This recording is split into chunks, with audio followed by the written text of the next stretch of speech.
آج میں صرف یہ بات عرض کرنا چاہوں گا کہ ہم جس کے بندے ہیں اس کو پہچاننے کے لیے کیا اس نے کچھ نشانیاں بھی رکھی ہیں؟ اللہ کی نشانیاں میں کھل کر کے عام انداز سے یہ بات کروں گا۔ آپ مسلمان گھر میں پیدا ہوئے، آپ کے باپ داداؤں نے، آپ کے ماحول نے آپ کو بتایا کہ تمہارا پیدا کرنے والا اللہ ہے، یہی تک تمہاری نالج ہے، ہماری نالج ہے۔ اس لیے کہ یہ بھی بڑا کرم و احسان ہے کہ ہمیں سوچ و بچار کر کے اللہ تک پہنچنے کی اس طرح کے ماحول کی ضرورت نہیں آئی۔ برسوں سے ہم انہی گھروں میں پیدا ہو رہے ہیں جہاں اللہ کا ہی نام لیا جا رہا ہے۔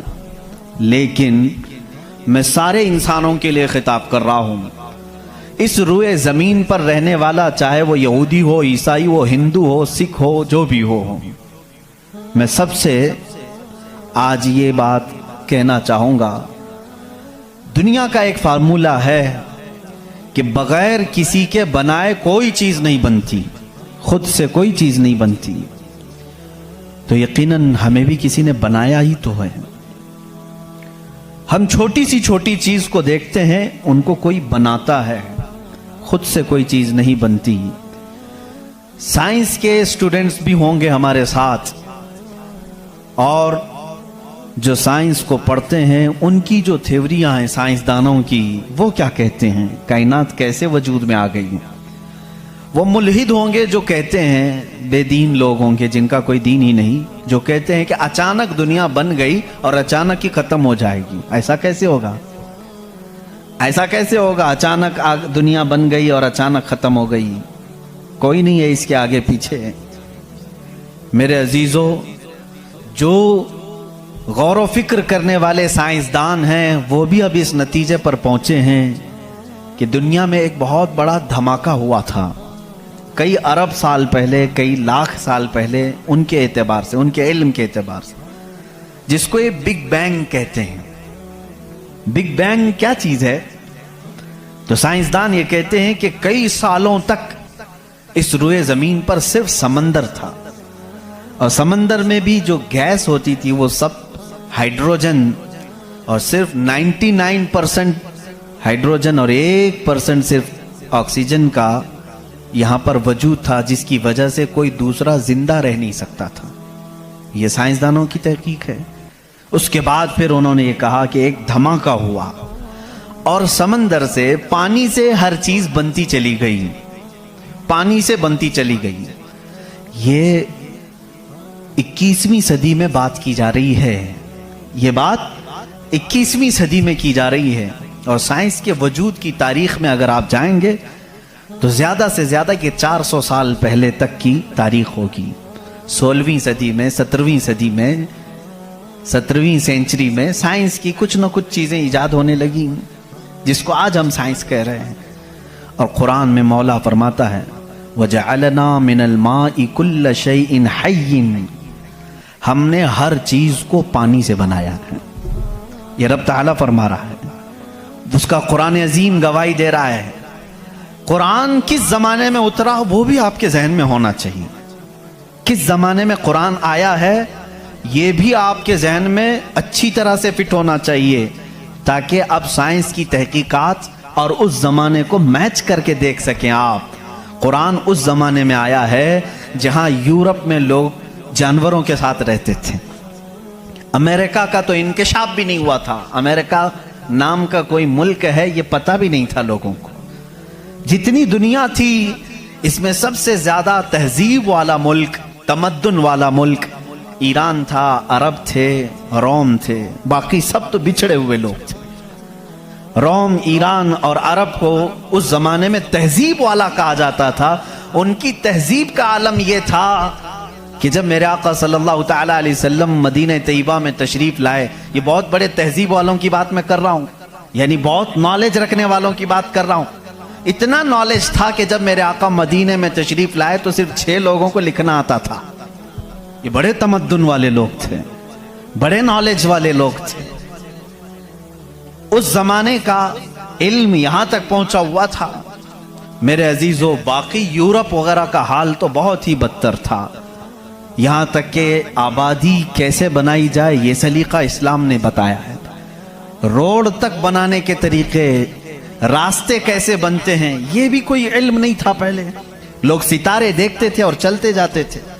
یا آج جو روڈ بنے ہوئے ہیں اس کی ایجاد ہی سیدنا عمر فاروق نے کی ہے رضی اللہ تعالیٰ، کہ عام ایک راستہ ہونا چاہیے، ہائی وے ہونا چاہیے، اس کو پکا بنانا چاہیے کہ لوگ اسی سے گزریں۔ آج آپ کو راستے اتنے بنے ہوئے ہیں اسی لیے کوئی تارا نہیں دیکھتا، صرف سامنے دیکھتے ہیں، اب تارے دیکھیں گے تو پھر بڑا مسئلہ ہو جائے گا۔ اس زمانے میں تارے دیکھ کر کے چلتے تھے۔ عزیزان گرامی، یورپ کا حال اس زمانے میں یہ تھا کہ نالج نام کی کوئی چیز نہیں تھی، وہ لوگ انت وشواس، جیسے آج بھی ہمارے ہاں کچھ لوگوں میں موجود ہے، اندھا یقین، ان چیزوں پر بہت عمل کرتے تھے، جیسے اپشگن ہو جانا، یہ تمام معاملات میں بہت وہ آگے تھے، حتیٰ کہ بیماریوں کو بھی وہ بیماری نہیں سمجھتے تھے۔ جیسے آج یورپ جادو ٹونے پر یقین نہیں رکھتا، ہر چیز کو بیماری کہتا ہے، اس زمانے میں ہر بیماری کو وہ جادو سمجھتے تھے، شیطان سمجھتے تھے، بیماری کا ان کو ادراک بھی نہیں تھا۔ اسلام میں جو فقہا پیدا ہوئے، جو اطباء پیدا ہوئے، جو سائنسدان پیدا ہوئے، انہوں نے بیماری کے متعلق بہت سارے تحقیقات پیش کیے۔ صرف یہ بات میں عرض کرنا چاہوں گا کہ قرآن اس زمانے میں نازل ہوا ہے جب علم کا وجود زیادہ نہیں تھا لوگوں کے پاس، اتنا کہ کوئی اکا دکا لکھنا جانتا تھا، اور کس پر نازل ہوا یہ بھی آپ کے ذہن میں ہونا چاہیے۔ دو چیزیں دماغ میں رکھیں، اس کے بعد پھر میں قرآن کی آیتیں پڑھتا ہوں۔ ایک ماحول ایسا ہے، سائنس کا وجود نہیں، علم کا وجود نہیں، علم نام کی چیز ہی نہیں تھی لوگوں کے پاس، اور جس پر نازل ہوا وہ ایسا رسول ہے جو کسی کا شاگرد بھی نہیں، کوئی استاد نہیں، محمد الرسول اللہ صلی اللہ تعالی علیہ وسلم، ان پر قرآن نازل ہوا، ایسے ماحول میں نازل ہوا جب کوئی علم جاننے والا نہیں تھا، اور جس پر نازل ہوا وہ کسی یونیورسٹی سے پڑھا، کسی کالج سے پڑھا، کسی مدرسے سے پڑھا ہوا رسول نہیں، اس رسول کا معلم اور استاد صرف خالق کائنات ہے۔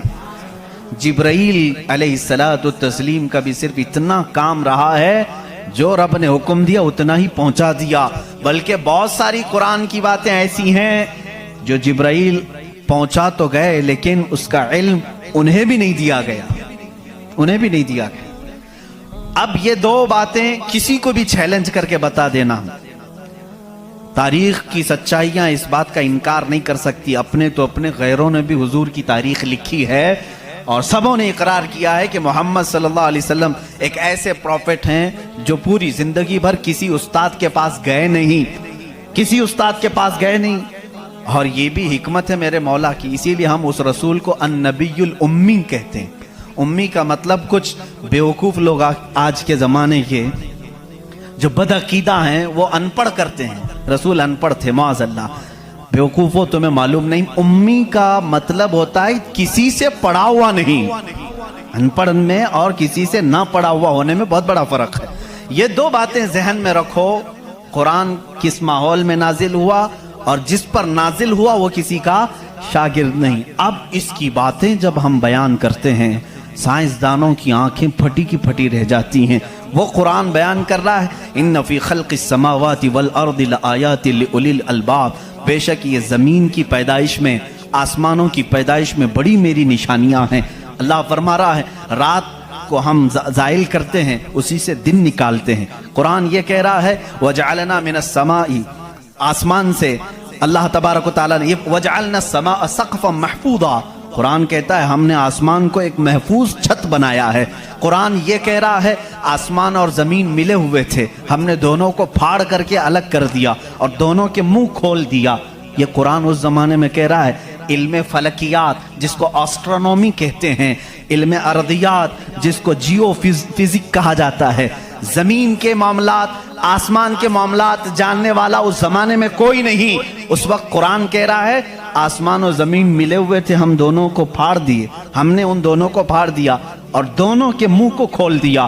اب کا سائنس کہتا ہے زمین و آسمان کو دیکھنے کے بعد ایسا لگتا ہے کہ یہ گیلیکسی میں ملا ہوا ایک سیارہ تھا، اور یہ پھر زمانے کے بدلتے بدلتے آسمان الگ ہو گیا، زمین الگ ہو گئی۔ اب کا سائنس یہ کہتا ہے، اور پھر یہ بند نہیں ہے جیسے ہماری چھت بند ہے، اوپر سے پانی ڈالو تو نیچے کچھ نہیں آئے گا، نیچے کے فرشی بھی بند ہے، نیچے زمین سے کوئی چیز یہاں مسجد میں نہیں نکلے گی۔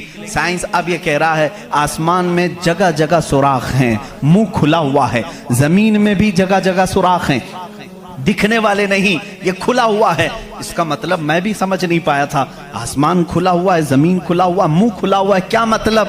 کہا کہ اللہ تعالیٰ جب چاہے آسمانوں پر پانی ڈالے تو اپنا منہ کھولتا ہے، بارش برستی ہے، اور زمین کا منہ کھلا ہے، اس کا مطلب یہ ہے تم جہاں پر بھی جتنی گہرائی میں بھی زمین کے بیج ڈالو، اس کا منہ کھلا ہے، وہ سینہ پھاڑ کر باہر آتا ہے۔ اگر زمین بند ہوتی تو کوئی چیز زمین سے باہر نہیں نکلتی، زمین سے کوئی چیز باہر نکلتی ہے، اس کا مطلب ہے کہ ان کے منہ کھلے ہوئے ہیں۔ سائنس نے اب بھی کہا کہ آسمان کا منہ کھلا ہوا ہے، زمین کا منہ کھلا ہوا ہے۔ قرآن کس ماحول میں نازل ہوا ہے؟ جب سائنس کا وجود نہیں۔ ہاں اگر تم یہ کہتے شاید محمد صلی اللہ تعالیٰ علیہ وسلم بہت بڑے کسی سائنسدان کے شاگرد ہوں گے تو تمہارے تاریخ لکھنے والے ہی تمہارے چہرے پر زناٹے دار تھپڑ ماریں گے، اس لیے کہ وہ رسول اپنی 63 سالہ زندگی میں کبھی کسی کے شاگرد نہیں ہوئے، حتیٰ کہ سید الملائکہ کے بھی وہ شاگرد نہیں ہوئے۔ قرآن یہی کہہ رہا ہے زمین کی پیدائش میں، آسمان کی پیدائش میں میری نشانیاں ہیں۔ عزیزان گرامی، اب میں وہ نشانیاں گناؤں بہت طویل وقت درکار ہے۔ کبھی آپ نے محسوس کیا کہ آسمان اللہ کی نشانی ہے؟ اللہ کی نشانی ہے۔ دیکھیں یہاں سب سے بڑی بات، قرآن میں کئی جگہوں پر یہ بات آئی ہے، افلا تتدبرون، افلا یتدبرون، افلا تعقلون، افلا تتفکرون۔ اس کا مطلب ہوتا ہے کیوں تم غور و فکر نہیں کرتے، کیوں تم سوچتے نہیں، کیوں تم تحقیق نہیں کرتے، ریسرچ نہیں کرتے؟ رب تعالیٰ بار بار یہ فرما رہا ہے۔ یہ کس کے لیے ہے؟ میں ان لوگوں کے لیے کہتا ہوں جو ایک خدا کو چھوڑ کر کروڑوں کے سامنے جھک رہے ہیں۔ میں ان سے کہتا ہوں تم سوچتے کیوں نہیں؟ کون ہے تمہیں پیدا کیا ہے؟ کون ہے جو تمہیں بنایا ہے؟ قرآن دعوت دے رہا ہے ان کو سوچنے کی۔ میرا یقین یہ کہتا ہے جو بھی انسان اس کائنات میں ہے، اللہ نے اسے اتنی عقل ضرور عطا کی ہے کہ اگر وہ سوچنے پر آ جائے تو اپنے رب تک ضرور پہنچے گا۔ اگر وہ غور و فکر کرنے پر آ جائے تو جھوٹے خداؤں کو چھوڑ دے گا۔ ایک صحابی ہیں، حضور صلی اللہ تعالیٰ علیہ وسلم پر ایمان لانے کے بعد وہ کہتے ہیں حضور ایام جہالت میں ہمارے سے 2 ایسے معاملات ہوئے، ایک واقعہ یاد کرتا ہوں تو رونا آتا ہے، اور ایک واقعہ یاد کرتا ہوں تو ہنسی آتی ہے۔ جہالت میں ہم کچھ ایسے کام کرتے تھے اسلام لانے سے پہلے کہ ایک واقعہ ایسا ہے کہ ہم رو پڑتے ہیں یاد آتی ہے تو، اور ایک واقعہ ایسا ہے کہ وہ یاد آتی ہے تو ہنس پڑتے ہیں۔ حضور نے پوچھا وہ دونوں کیا ہیں؟ انہوں نے کہا جہالت میں جب ہمارے گھر بیٹی پیدا ہوتی تو ہم اس کا گلا مروڑ کر دفن کر دیتے تھے، ہم نے اپنے ہاتھوں سے کئی بچیوں کو دفن کیا، وہ جب بھی یاد آتا ہے تو رو پڑتے ہیں، رونا آتا ہے۔ ہنسی کس بات پر آتی ہے؟ وہ کہتے ہیں ہم جب سفر پر نکلتے تھے تو ہمارے جو خدا ہوتے تھے ان کو آٹے کا بنا لیتے تھے، ہم ویسے تو مٹی کا بناتے ہیں اور پھر پانی میں ڈبوتے ہیں، ان کی ذریت آج بھی موجود ہے۔ عرب والوں میں اگر میں بیان کروں کہ ہاتھوں سے خدا بنائے جاتے ہیں تو انہیں یقین نہیں آتا، ہندوستان والوں کو بہت جلدی یقین آئے گا۔ تو وہ صحابی کہتے ہیں ہم آٹے کے بناتے تھے، ان کے جو خدا ہوتے تھے وہ آٹے کے بناتے تھے، کیونکہ مٹی کا پتھر کا اٹھا کر لے کر جانے میں بوجھل ہوتا تھا، وزن ہوتا تھا، اتنے بڑے خدا کو کہاں لے کر کے گھومتے رہے۔ وہ صحابی کہتے ہیں ہم آٹے کا بنا کر لے جاتے۔ پھر ہنسی کس بات پر آتی ہے؟ کہتے ہیں اگر سفر میں زیادہ بھوک لگتی کبھی اس کا ہاتھ توڑ کے کھا لیتے تھے، کبھی اس کا پیٹ کاٹ کے کھا لیتے تھے، کیونکہ آٹے ہی کا تھا۔ آج بھی لوگ کرتے ہیں، شکر کا بناتے ہیں۔ بہرحال تو وہ صحابی کہتے ہیں مجھے ایام جہالت کی یہ باتیں یاد آتی ہیں تو میں ہنس پڑتا ہوں۔ خیر میں اور تفصیل میں نہیں جاؤں گا۔